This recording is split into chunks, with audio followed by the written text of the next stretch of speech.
The Porcelain Kingdom reels after the political instability brought about by 100 years of feudalism. Thankfully, a new ideology has been chosen to take its place for the next 100 years. Theocracy. Hopefully this change in ideology will provide the Porcelain People with a better life, as their social order shifts into a new gear. Religion has recently begun to take a strong role within their society, and everyone is excited to see where their newfound faith will guide them. Theocracy is a government that functions by divine guidance, or by a ruler that is assumed divine right. Both forms see their deity as holding the highest power. As theocracy through divine right has seen itself appear in some form in most pre-Enlightenment societies, including those that use feudalism, for the sake of ideological variation we will be looking at theocracy through divine guidance. To prevent a scenario where everyone governs themselves through their own divine interpretations, this form of theocracy is typically ruled by a special class of people who are formally appointed to respond to the powers that be, like a clergy or ministry. As direct advice from deities tends to be few and far between, a ruling clergy usually makes sure that religious traditions and orders are being upkept, and that society is being run in accordance with holy values.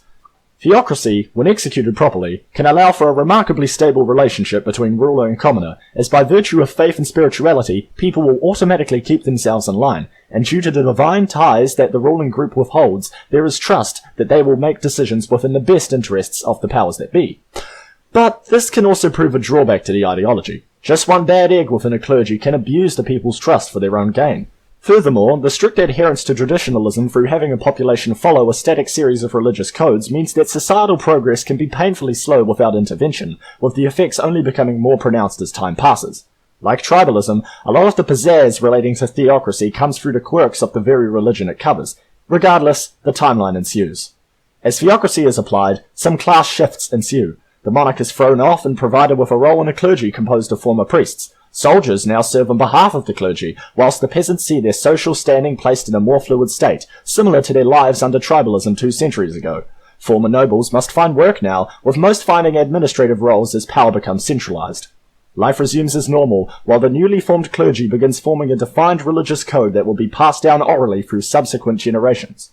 They know that every 100 years, the sacred realm of the comments section can be accessed for them to find a new government, but that's about as impactful as any divine intervention gets. They recognize that to have a stable population will require a code of laws in accordance to their main religious goals, these being to please the deities and ensure a stable ideology for future centuries, and to preserve the current ideological stability. For this, the code of religious laws that they decide on mainly boil down to, don't be a bad person and follow the rules. But they also include similar rules that apply to the contemporary social customs of the Porcelain People. They do not see this move as showing potential for aging poorly in the future.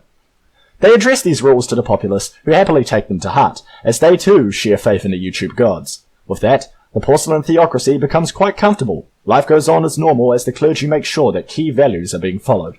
But they can't help but notice the paganism of the rival state in the Copperfields. These people are still as defensive as ever, and there is no point in a crusade, so the clergy start sending missionaries over to the Copperfield settlement disguised as trade caravans. The Copperfields people immediately see through this disguise, but the trading itself surprisingly catches on, as the Copperfields people can't get enough of their exotic wheat grains. 60 years pass like a breeze, as the populace looks fondly towards how the deities will appreciate their piety in the near future. Yet one day, the soldiers suddenly exile most of the clergy to the western woodlands and begin confiscating supplies from villages throughout the territory, with all supplies going towards a power-hungry minister known as Jairus and all his cronies. Jairus announces to the population that the clergy was corrupt, and they all had misinterpreted the will of the gods. Only he knew the path that the porcelain people should take, and that all should follow him. For the next 3 years, Jairus conducts a brief reign of terror over the porcelain people, halting trade and hoarding supplies to keep his soldiers loyal. Any villager that stood in his way would be firmly dealt with. What Jairus did not account for was that the evicted clergyman would seek help from the concerned Copperfields people, who in interest of restoring trade, assassinate Jairus and put the former clergy back in power overnight. As life once again reverts to normal, the clergy, in the shadow of this recent scare, know that there needs to be a more robust way of affirming the religious code that their theocracy follows. Having not developed writing yet, they carve a visual representation of their code of laws into a boulder below a nearby hill. And while this helps keep the peace within the porcelain society for the next few decades, having their laws literally set in stone leads a growing number of villagers to begin questioning the unchanging social codes in their lives. Along with this, grain consumption throughout the territory has begun to take its toll, as many become plagued with arthritis and tooth decay as a result of their lifestyle. Regardless of these brewing issues, 100 years have passed, and a core element of the porcelain theocracy has come into play. It is time for the people to gather around the temple once more as the clergy accesses the holy realm of the YouTube comment section. There, the wisest beings can choose an ideology for the porcelain people to strictly follow, and the submission with the most amount of likes will be chosen for the next 100 years. The porcelain people have had a roller coaster of a century, and have emerged a growing trading power on their side of the river valley, and have dedicated their piety to you, dear viewer. Are you a benevolent god? What ideology should the porcelain people follow next? You decide.